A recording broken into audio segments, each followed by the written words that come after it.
We all go through the struggle, though, of figuring out who we really are. If the enemy can get us to morph into a person who now looks in the part on the outside, what Andy Kamitsky refers to that as is the good false self. Nobody likes to become undone in front of a group of other people. But if it's going to have to be a safe place for you to be able to even consider doing that. There's a way in which we as men can be that idea of that Andy talks about of salience, right? Yes. The true masculine is salient. It's both strong and tender. The social saint has to die. You don't have all the credentials of, you haven't gone to the Ivy League schools. You haven't, you don't have all of that, but you have the real street creds.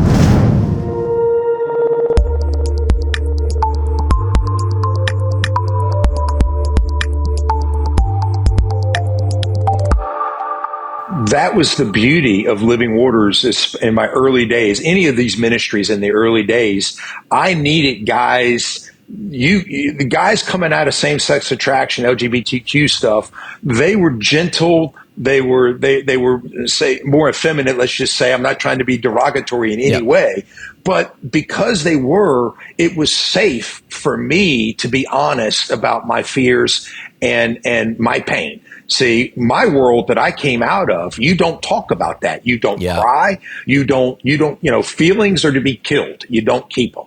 And so when I came into this, I so needed these guys, and it was like this mutual thing that was going on. They were giving me a safe place, and I was giving them a safe place from a guy they thought was never going to be safe. Mm-hmm. And, That's right. and my people weren't safe to me. I had to come to them for safety. Yep.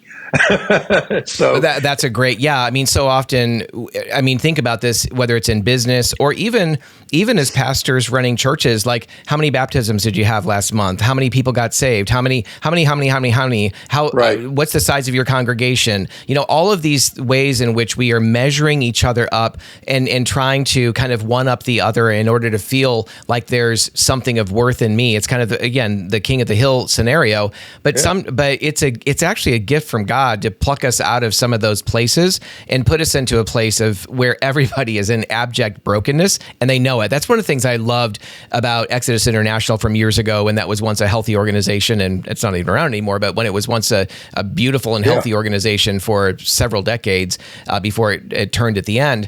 But man, being in worship with 700, 800, 900 people who come out of that world and are pursuing Jesus, and there is a crying out, and there is an abandonment in worship, and a desperation for the Lord that reminds me. I mean, it's not the same thing as this at all, but it reminds me of the woman who is willing with the issue of blood, who is willing to move her way through the crowd and touch the hem of his garment. I mean, she was absolutely desperate, and I that is one of the things about those who come out of that world who are pursuing Jesus, is there's a real sense of desperation. And I'm hearing that in you as well. And when these worlds kind of meet and collide, that desperation does really put us on the same ground before the cross.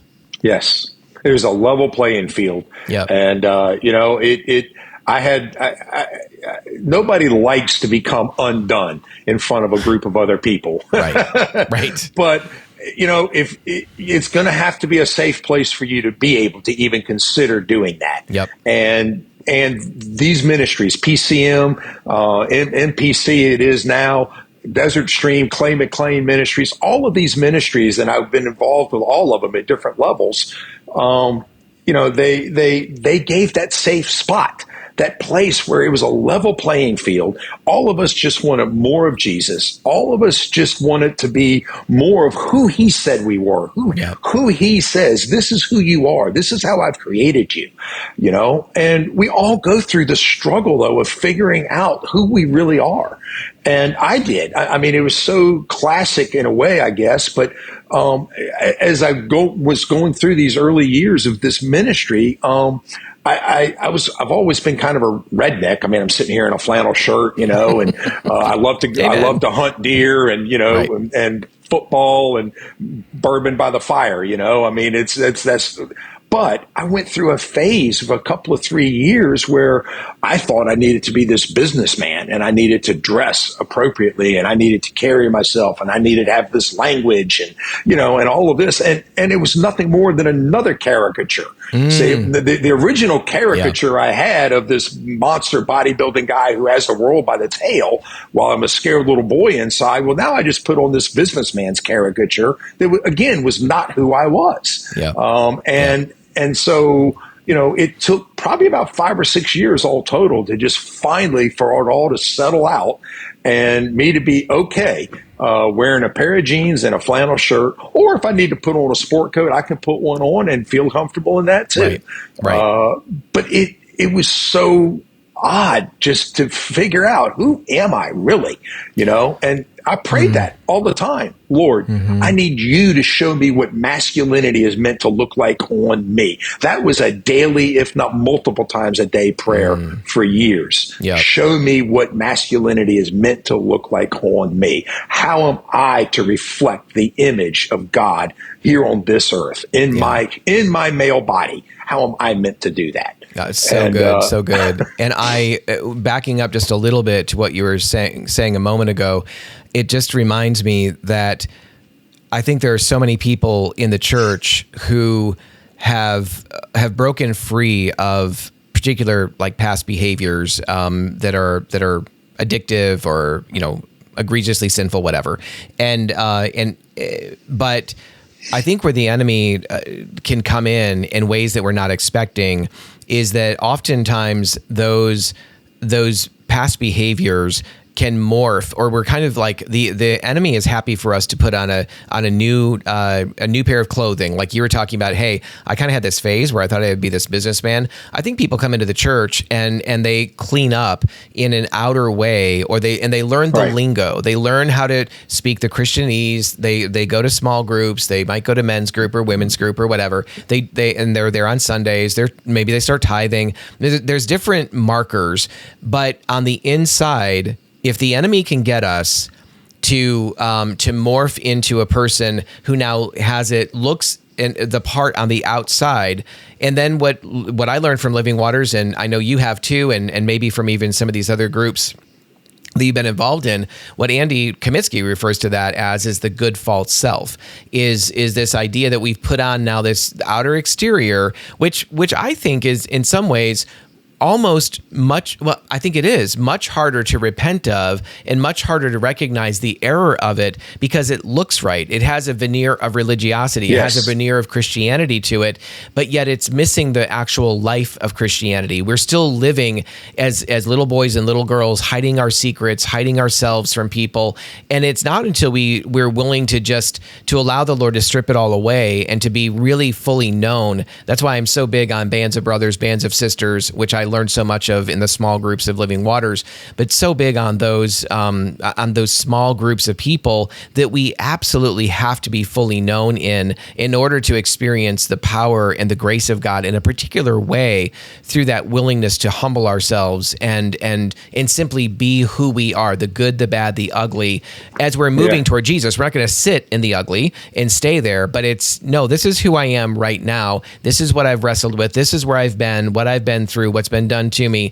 I want to move to the cross, but I can't do that really. I can look religious and I can get all kinds of accolades. Maybe I can ascend into the pulpit and leading multiple churches and associate, whatever, but I'm still broken on the inside because I'm pretending to be something that I'm not actually. Right. One is another saying that I've heard, and I like it, is that the social saint has to die. Yes. And the fact is that all the horrible things that I did in my life that I took on and I did, nobody did them to me. I made those decisions. And there are many things there that are pretty awful in my current view of life. Mm-hmm. And I'm not proud of them. But the fact that I can receive the forgiveness of Jesus in those places of my life, and then can actually have empathy for that broken little boy that was committing those acts in an attempt to be a man, and to forgive myself, to come into the reality of, I can say what I want to say, but reality is I did that. there was something in me that wanted to do that. Yep. And that's the truth. And to hide that is to be disingenuous. And people need to know that yeah, I was a mess. And that was one of the first things I learned in PCM and Desert Stream. All is the leadership is transparent. We are incredibly honest about who we are and what we've come out of. And we don't have to give super crazy intimate details about things. Right. But we give enough that you can understand what it was. We're specific. Yeah. Yes. And I mean, it's specific enough without the crazy details.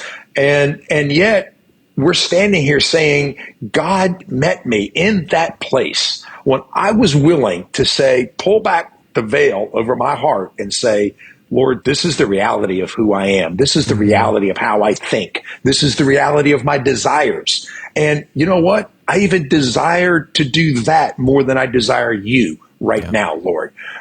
That's just honest. And when we can do that, he meets us in that place. He is so ready for us to be there because that's honest. That's real. And he doesn't play games. The Lord Jesus is honest and straightforward, at all times. He never minces words. He's never abusive, but he doesn't ever mince words with us. Mm-hmm.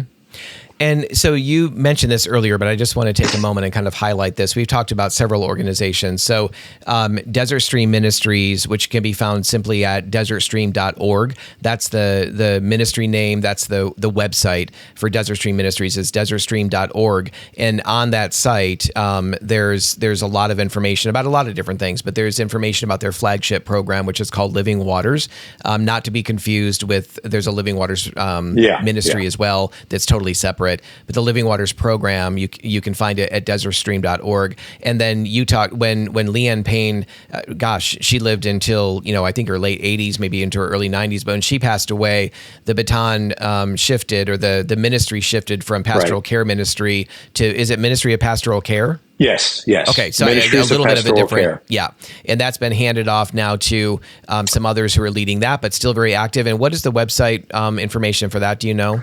I believe it's ministriesofpastoralcare.org. Okay. So either way, you can Google. You Google Ministries of Pastoral Care is going to come up. Yep. And we'll try to also put that here in the notes area for those that are viewing this at least. And then you mentioned also Clay McLean's organization. What is that? Clay McLean Ministries. .com. ClayMcLeanMinistries.com. He no longer does schools and full, conferences and what have you, but he puts out newsletters and what have you every month. He does one-on-one counseling by phone, in person, all the time. Clay and I are best friends, really, and he's been a huge resource for me over the years. He's a Hebrew and Greek scholar and really dives into that stuff, and so he's really a great one to unpack. That's a great one to have as a friend. You can be like, "Hey, Clay, what is this word? Can you unpack this for me a little bit?" So I want to I know that we've kind of come full circle in terms of your story, but of course in some sense, but yet there's a lot of detail in the later years of your life from the time that you were at your first PCM. What's kind of pick up the story a little bit and fill in some of the gaps there. You're married, you have kids, you got grandkids. I mean, tell us a little bit more about your life. Yeah, so it was about 3 years into walking out my healing, and with Desert Stream and PCM and what have you, working with Clay McLean as well. About 3 years in, I moved to Florida to get married. A girl I had met at a Living Waters training in California, and it ended up that didn't work out. And so we ended the relationship, and but I liked Florida, so I stayed. And the church I was in was planning a new church. I went with that, and my current wife, was attending there. She was a recent divorcee with 2 children, a 10-year-old son and a 7-year-old daughter. And we I thought she was beautiful, and I was fascinated by her.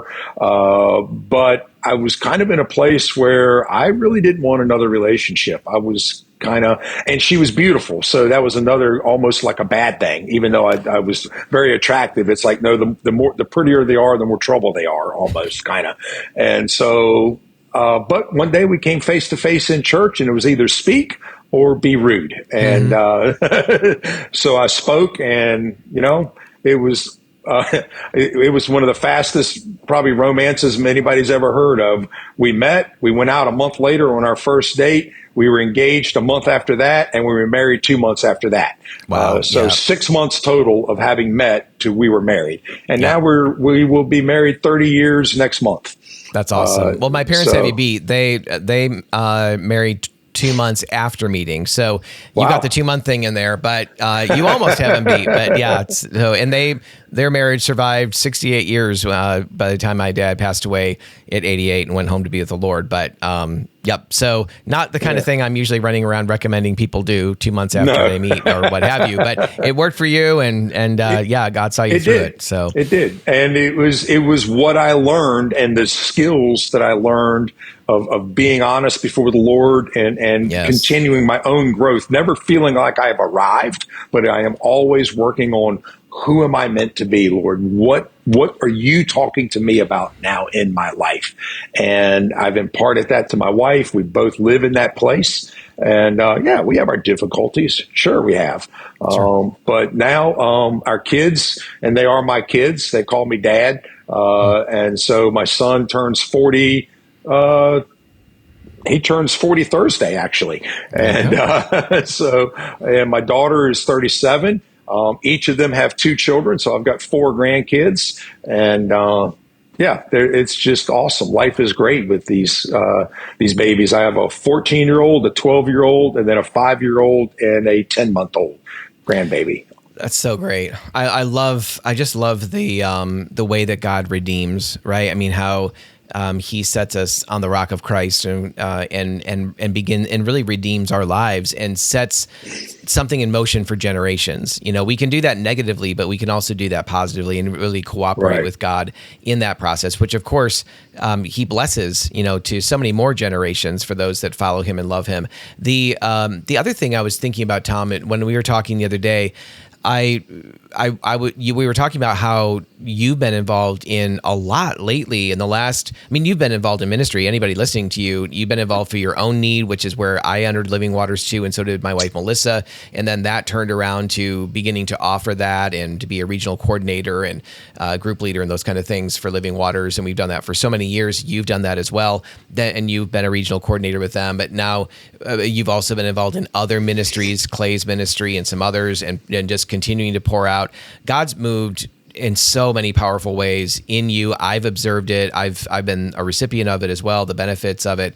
But it seems like in the last, 2, 3, maybe more years, it seems like you're getting drawn into even more ministry. So where some people might be thinking, well, I kind of I'm getting older and I need to kind of back this truck up a little bit, slow things down a little bit. But you're actually, and I believe God is the one accelerating the gas in this. You're doing more with ministry and also trying to establish a way in which you can do ministry where some other investments, some other things that you're financially kind of covered and cared for.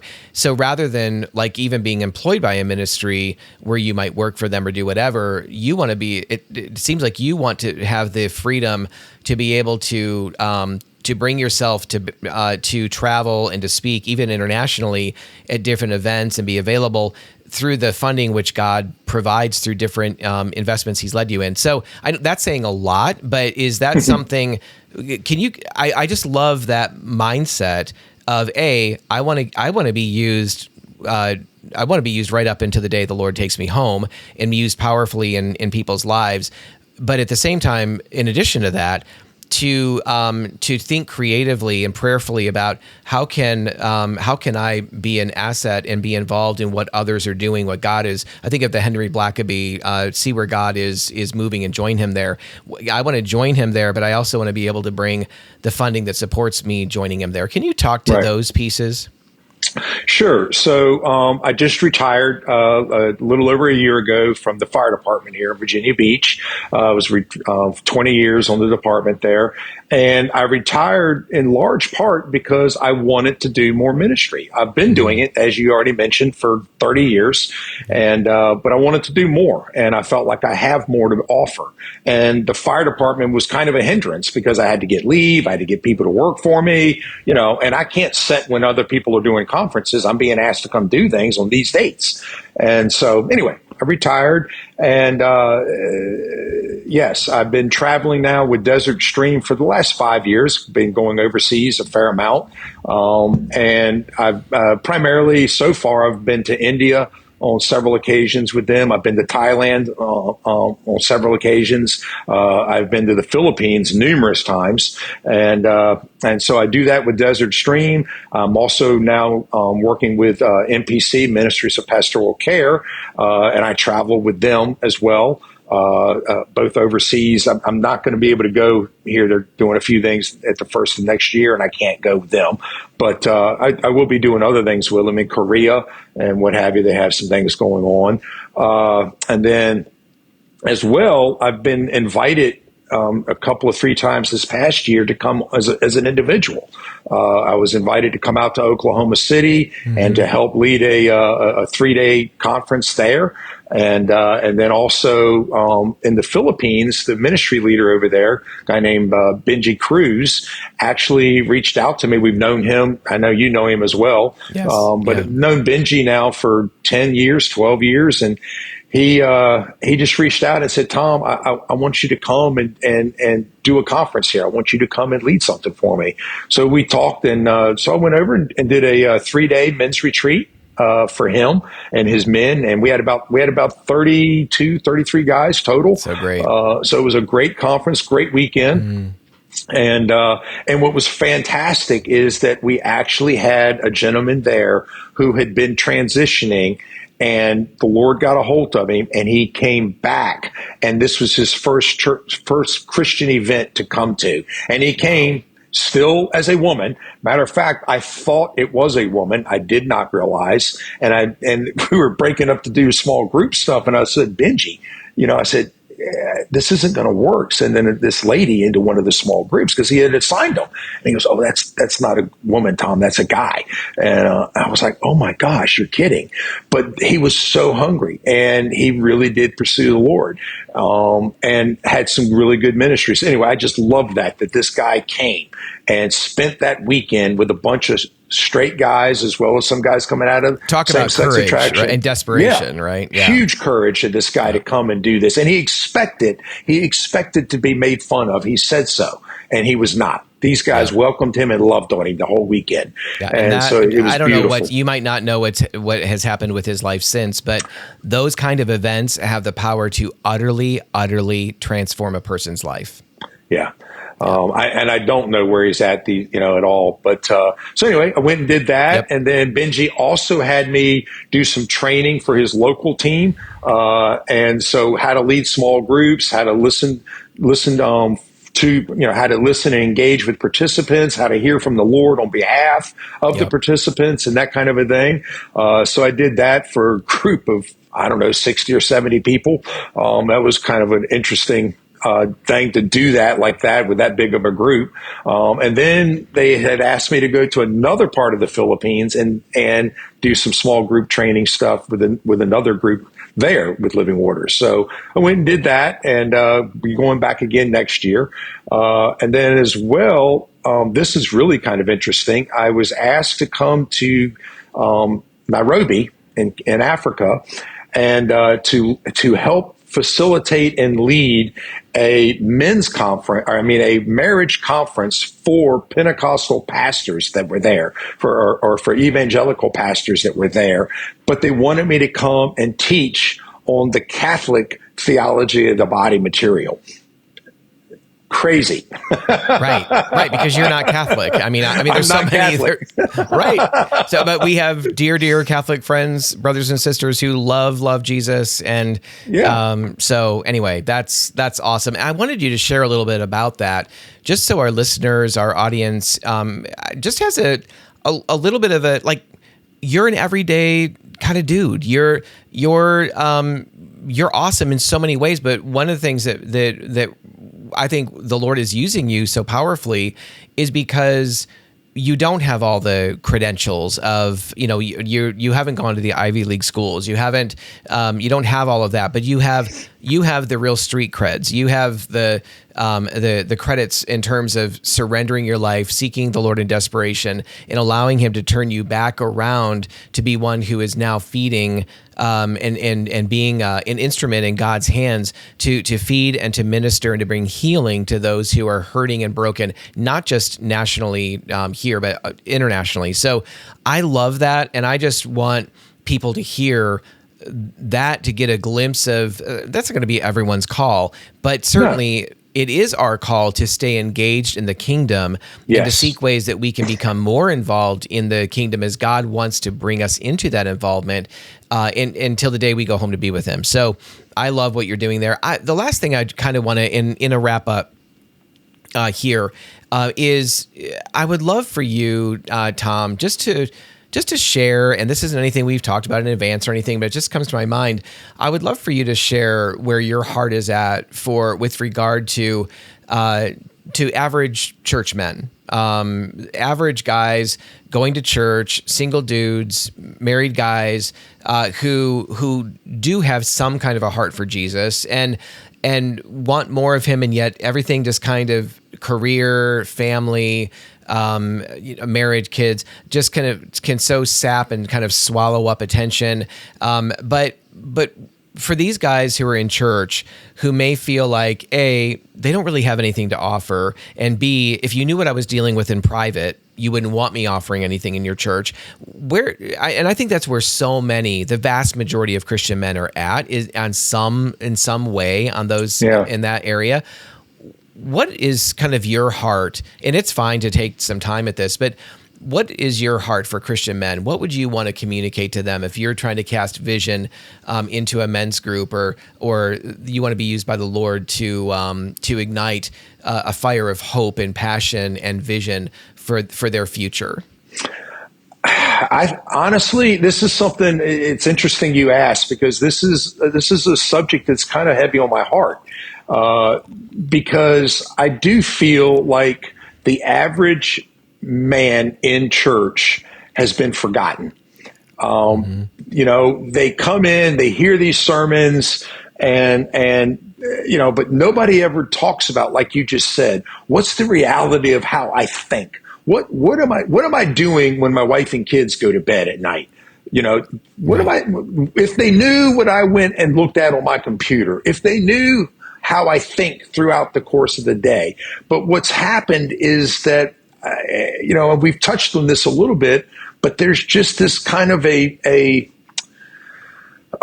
don't know how to say it right, but a religious covering that seems to be over the idea of what does it mean to be Christian. And we have this sense that I really don't have anything to offer. I can't really be a good Christian, but I got to go to church and put on a face for my wife and my kids. And they do. I got a guy right now that I'm talking with who's 15 year. Yeah. No, he's 24-year marriage is ending. And it's ending because he got found out that he was into pornography and masturbation, and never acted out physically with anybody, but he was into that. And it devastated his wife to such an extent, who frankly and honestly doesn't understand what forgiveness is, doesn't understand, how to walk that out. And she just simply can't even tolerate his presence, because she now knows this thing about him. And they've been married for 24 years. And so they're splitting, because she can't bend at all. She won't meet him even halfway. He can't win, even though he's owned it. He's honest. He's full of integrity about it. And he's not trying to dismiss. He's not trying to explain it away. This is what was going on. It's been a part of my life since I was like 10 years old, and nobody ever knew. And I couldn't tell anybody. Right. Why do we have men in church that can't tell anybody that this is what goes on for them. And you never know who you're sitting beside. You just never That's know so true. who you're sitting beside in church and what they might be struggling with. We sit there and think we are the most messed up person in this church. I don't have any business being here. If we only knew what the other person was doing. But these men, see, and we've also, I think, emasculated masculinity in general. And Christian men, it's almost like they don't go together. It's like two words that can't intersect: Christian and manhood, because it's this idea of turn the other cheek at every turn. You can't be angry. You can't cuss. You can't. We have this list of things that a Christian man should never do, and if he does, then people are aghast at it. Instead of looking around and going, "Hey, man, what's really happening? Talk to me. I just saw this happen in you. What's going on?" Yeah. I want to help you, man. That's not the healthiest thing. Can we talk sometime? Can we, instead, there's just this wall that sits there, and that men will not buy. And see, men, we're worse than the ladies, I think, in comparing ourselves. That's a great point. Keep going. We really are. We look around at these other guys, like we talked about. On the exterior, everybody would have thought I had it all going on. When I was Right. the most broken, I was at the epitome of my brokenness, and it was at the epitome of looking like the guy that has it all. And yet I was a total mess. And now, I'm much better spiritually, emotionally. I can meet with my children, my grandchildren, my wife. I'm able to be there empathetically, be present to them and their needs, and can lay my own needs aside. There's another thing right there. How many men understand, really and truly think about how courageous and how strong of a man you have to be to lay down your life for your wife and children? Right. And what does that even mean? It doesn't mean take the garbage out. That's right. It's so much more than that. And it's giving up, maybe giving up going out with the fellas on a Friday night because your wife had a hard week. I don't care that this is your thing that you do every Friday night.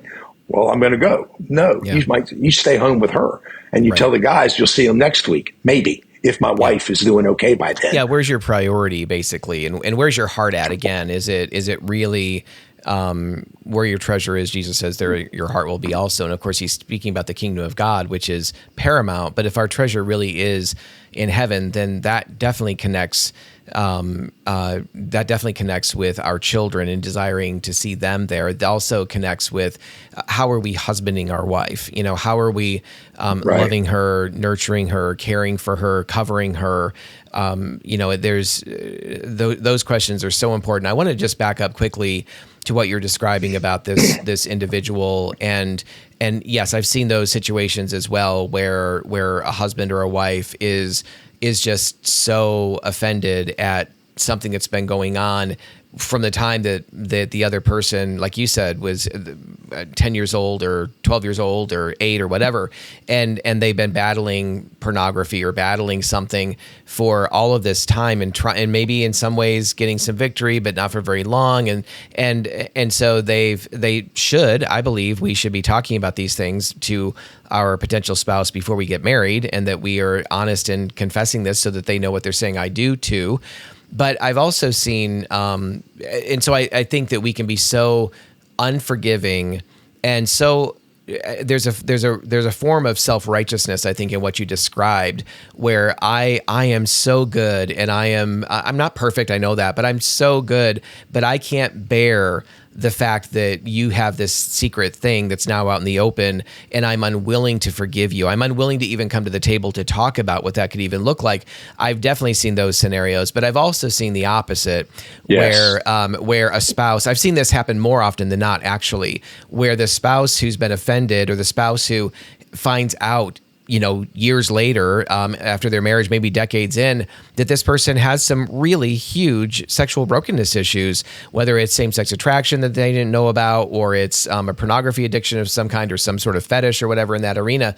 And I see more often than not that other person wanting to come to the table and see their marriage healed, and see this person put on a track toward genuine repentance and wholeness. And of course, it's beautiful when you see that actually happening. And a number of years down the road, it's like this marriage. It isn't salvaged. It's made better than it ever was, because now everything that was in the darkness is in the light, and they're walking with one another in a way that is deepened their relationship only by the power of God. But I've also seen those situations where the person who's caught up in the thing, whatever that is, manipulates and has no real intention toward repentance. They may boo-hoo a good game, but they're not really repentant, and that is borne out in the ways that they are behaving and manipulating and lying and deceiving. And oftentimes I've seen that happen over and over and over again, where the other person has become an enabler. And so we see it, and I know you have too, in all the ministry stuff you've done. We've seen the whole gamut, so it's not just that a person hardens their heart and they're unwilling to forgive. That certainly happens, sadly, and you're talking about that in your example. But we've also seen where the abuser or the offender is manipulating and kind of playing the game, basically, and leading this person on, sometimes for years.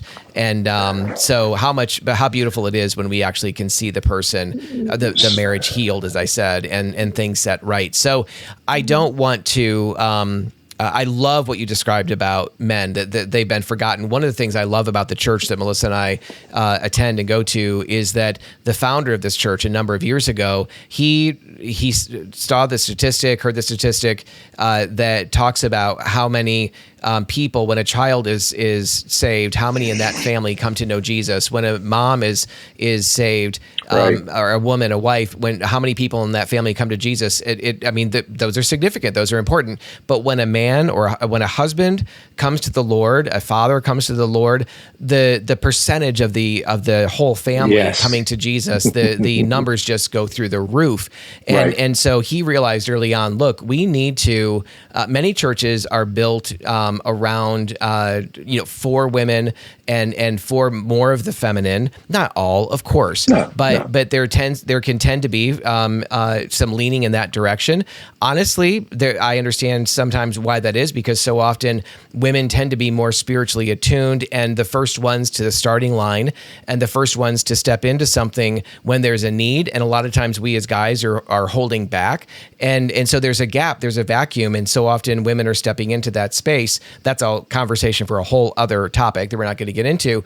But I love the fact that our founding pastor saw the need to orient the church, the way that the church is designed and set up to help men be comfortable in the space, to be inviting, that everything about the church was really designed with that in mind. It's beautiful for anyone, man or woman, but it's the way that it's established, the way that they did worship for a long time, it was really established to be a draw toward guys, to invite them into singing. The notes aren't, the notes are adjusted to be able to accommodate more of, more typical male voice than kind of high soprano female. There's all kinds of things that they looked at trying to adjust to invite men in. Of course, it's so much more than that. It's emotional and spiritual. But anyway, I love that there was such intentionality about that.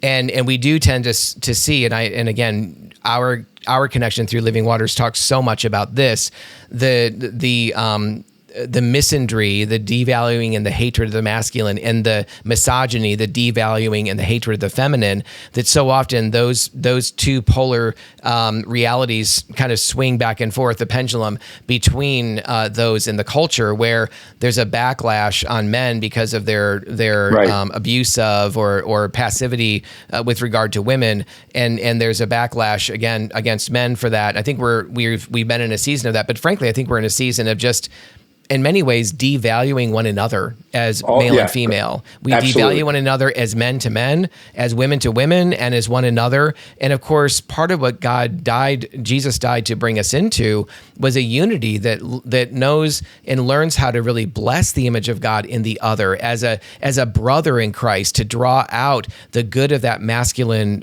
soul and frame that God put within you to be a mirror of Him, to draw that out, to welcome that out. And that's one of the things I love about you, Tom. I think you are so good at doing that, and just your presence, your comfortability with yourself and people's emotions or lack of it. You're just a good and solid, stable place for brothers, for men in Christ to learn how to thaw and to learn how to feel, to learn how to experience stuff they've never experienced before. And I just think we need to get a lot better in the body of Christ as men and as women in just giving the gift of our presence and inviting people out of their shadows, out of their darkness, and into the light to experience true healing.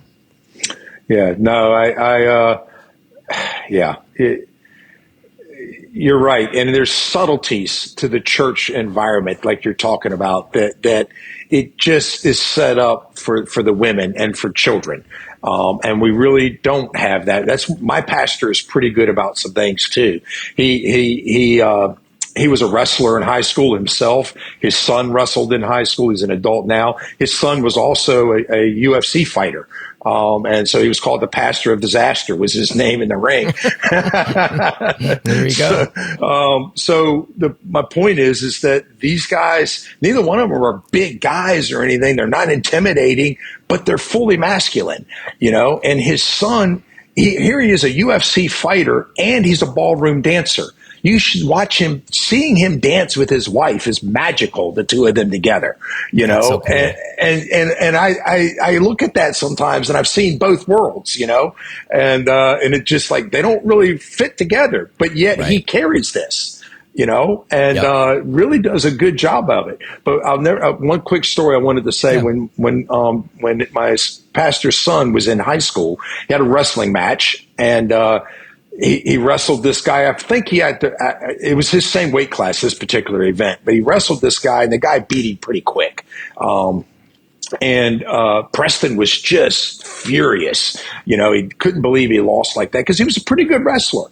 And so they're in the locker room, and Preston's slamming lockers, kicking and punching and carrying on. And my pastor, Rick, looked at him and said, "What are you doing? You just stop."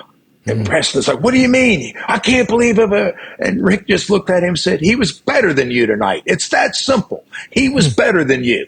Now we know what he's going to do. We know what his moves are. We're going to go home and we're going to train, and you'll beat him the next time. But get over this crap because he was better than you tonight. Own it and move on." Good dad. And that's a great dad, not going, "I know, son, I'm so sorry." And I mean, no, don't let him throw a temper tantrum. He wasn't good enough tonight. He missed the mark, in this sense. And now we're going to go train to be better. But that's guys. That's the way you deal with guys, and to call them out in that sense. I tell guys all the time that God, look, your size doesn't make you a man. Your hair doesn't make you a man. Your clothes doesn't make you a man. You need to be before the Lord, your God, and ask Him, who do you say I am as a man, Lord? It has nothing to do. Every one of these men is absolutely unique. There will never be another Tom Wright. There will never be another Garry Ingraham. There will never be another, name him, You were uniquely designed and created to reflect masculinity to this earth. And get busy about being before the Lord on what that means for you and how you're supposed to do it. Quit looking around and comparing yourself to the other guy. Just get before the Lord and begin to walk this out of who you're meant to be. And I mean, if I had to boil it down, that's about as simple as I can make it. Okay. I love it. Yeah. I mean, I really feel like there's a renovation that's needed within who we are as men, and the capacity, like what you were talking about with the dynamic in the locker room. That situation called for him to be really clear, really direct, put a call before him, knock it off. Your attitude stinks. You're overreacting to this. This is the reality of it. If there had been an appropriate, nobody loses something. They're like, oh, this is wonderful, like as if they won something. I think a father in that situation can come alongside and be empathetic and encouraging when there's an appropriate kind of, man, and you want to build him up, and you want to, hey, we're going to go home and practice up. But there's a way in which we as men can be, that idea of that Andy talks about of salience, right? The true masculine is salient. It's both strong and tender, and the ability to do that and to do either of those is something we need to grow into as men. One of the things that we love about what Andy Kaminsky talks about in the Living Waters training and in the Living Waters program is this word called this salience word, and what he means by that is especially when it's applied to a father, is that fathers who are salient have learned how to be both tender and strong, and that's so needed in our culture, where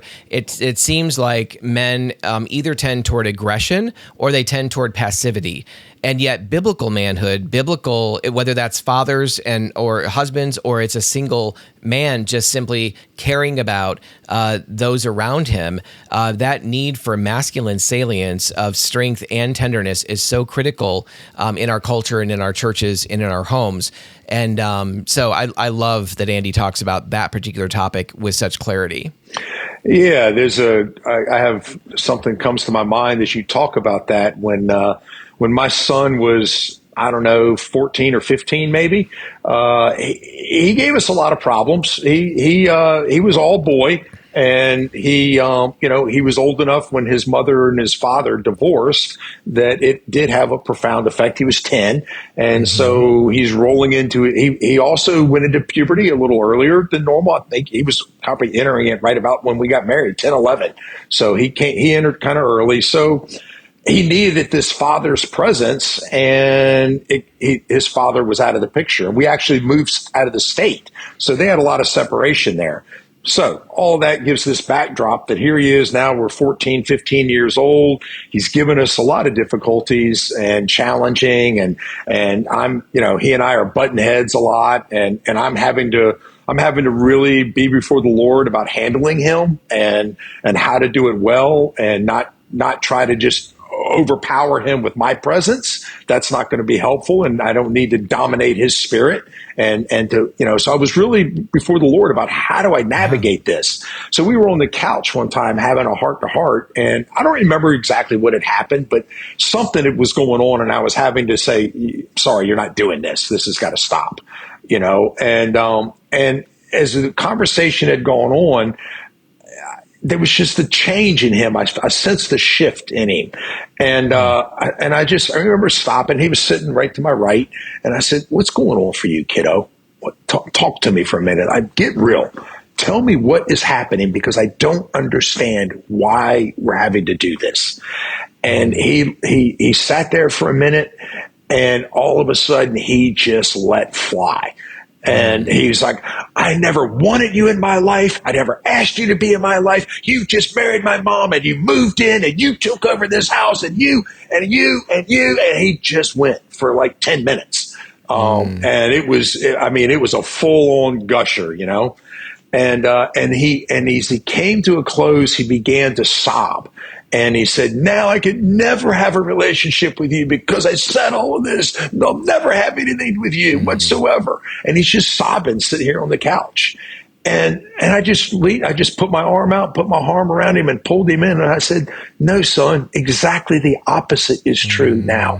I said, you think I didn't know all those things you just said? I've known you feel that way. But now that you've admitted it and you've put it out there, we actually have somewhere to go. We can now deal with this and talk about it. And it's in front of us. I said, I don't love you any less. You didn't tell me anything new. Yep. So I said, no, son, we are good. We're better now than we've ever been, and just held on to him and hugged him. And we had great conversation on that night. Now, I would love to tell you that everything turned around and we never had another issue. Right.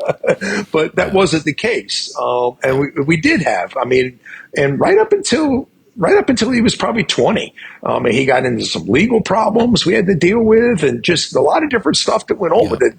Little chucklehead, but he's a Yep. great kid now. He's doing well. He's a father with two, a 5-year-old and a 10-month-old, and Yep. great job as a husband. He's a Mr. Mom because his wife works crazy hours. And so, yeah, he's doing well. But I remember one time on a Father's Day, we were out for lunch, and there was a saying I had during those days when he was giving us so many problems. He would just, I just wish you would be my friend just once, just be my friend, and I would just say, son, I want to be your friend, but I have a greater responsibility to be the father in this home than it is to be your friend right now. And he brought that up in this lunch this day. He goes, Dad, when you would say that, that would just make me so mad. I would be so mad. I hated you for saying that. And then he sat back and goes, but I'm beginning to understand what you meant. And wasn't even married. He was just 21 years old, beginning to get a little bit of a grip on what life was really going to be about for him and what have you. And so, yeah, there's that place of I had to be in a challenging spot with him. I had to confront, I had to hold boundaries, and he didn't like it. But then when there was the right moment, I knew how to hold him, and I knew how to pull him in and say, no, I love you, kiddo. I'm so glad you said it. That's right. And what you're doing in that moment that I think is so critical for us to understand, those listening, you and me as well, even at a deeper level, is you're building attachment with him. Yeah. You're helping. So he needed to get that poison and that yuck out. You knew it was there, but even if he said some stuff that you didn't even know, you're like, oh crap, but I had no idea, or some things that were really hurtful that totally blindsided you. The fact that it's coming up and out, and he's getting it out, and then there was a turn and a twist. Of course, sometimes kids just vent and scream and then take off, and there's no regret. He had regret, like somehow I blew something with you by saying all of this. I got it up and out, but now it's something's over. Demonstrated his father hunger. It demonstrated his father hunger. His own father was states away, 1,000 miles away, and I'm what he has. Yep. So, but he's formed attachment with you, which is, we were all made for attachment. We are all made for healthy attachment. And the more that we as dads can learn to live in that salient space of being strong, but also tender, and being able to be both of those depending on the need of the moment. Sometimes in your situation, it was in the same moment practically, right? It was the same event. But the more that we are able to do that, the more that sons, daughters feel this, they long to be attached to us, but there's something blocking that. Either it's the lack of our attention, it's the feeling that we're not safe, it's a variety of it may be shame in their own lives as well. It could be a number of things, but it's so important, and this is what you're demonstrating, is through that salience, you built attachment over time. And it wasn't, like you said, there were lots of rocky roads, for a number of years, but that attachment built over time, so that there's a fond affection, there's a deep love that you both have for one another that was formed over time, even though you're not his biological father. So I love again how God is able to do that, and we are so in so much need of being able to receive as a son or a daughter in that way. And we also have the capacity, even when we didn't get that as sons and daughters, God gives us the capacity to be able to receive it from him, but also through other brothers who are willing to be open and vulnerable, through those other brothers and sisters, for women, where we are able to learn how to pass on this thing that is so needed, even though we didn't get it naturally from our own biological mom or dad. So It's just a powerful thing. And I just want to say, as we're wrapping up here, that this conversation, hopefully women listening to this conversation are not hearing this as a negative toward women, or that women aren't as important as men. That is not in any way at all what we're saying. We want to see the image of God fully glorified in women. Women bear an equal value of the image of God as a man does, but she bears that in a way that's distinctive, and he bears that in a way that's distinctive. And we want to see both men and women find environments in the church, and environments where they can thrive as husbands and wives, as single individuals as well, men before the Lord, women before the Lord, before marriage, as well as being moms and dads, and just being part of the healthy building blocks of a healthy society. So anyway, I'm so grateful, Tom, for your time. It's always good to get time with you. And I just love the fact that you're willing to come on and just spend some time sharing your story, sharing the wisdom that God has given you over these many years and even decades of ministry. Really appreciate that. Thank you so much for being here. Oh, you're very welcome, Gary. I enjoyed it, and same with you, my friend. I always look forward to running into you at whatever conferences we happen to be at. So, and we always end up usually have at least one good conversation. We don't get a lot of time typically, but we try to slip in one. So, and your wonderful bride, I love her, and your kids. So always enjoy seeing everybody. So, and please give Melissa my love, please. I will do that. Pass the same on to Terry. We feel the same way about her. So, hey, friends, thanks so much for tuning in to this episode of the Love and Truth Network podcast. We're so glad that you're here. I hope that you picked up some things that are both encouraging for you, some things that maybe you can pass on to others. Please let other people know about our podcast, that it's here, that's available. And we have a wide range of discussions on the topic of sex, identity, biblical identity, and certainly relationships and authentic vulnerability. So again, thanks for joining us. We look forward to seeing you in a future episode of the Love and Truth Network podcast. Bye-bye. We so appreciate the time you've just invested with us in our Transforming Congregations podcast. To join us for future podcasts, dial into transformingcongregations.org/podcast, and we look forward to seeing you in a future podcast.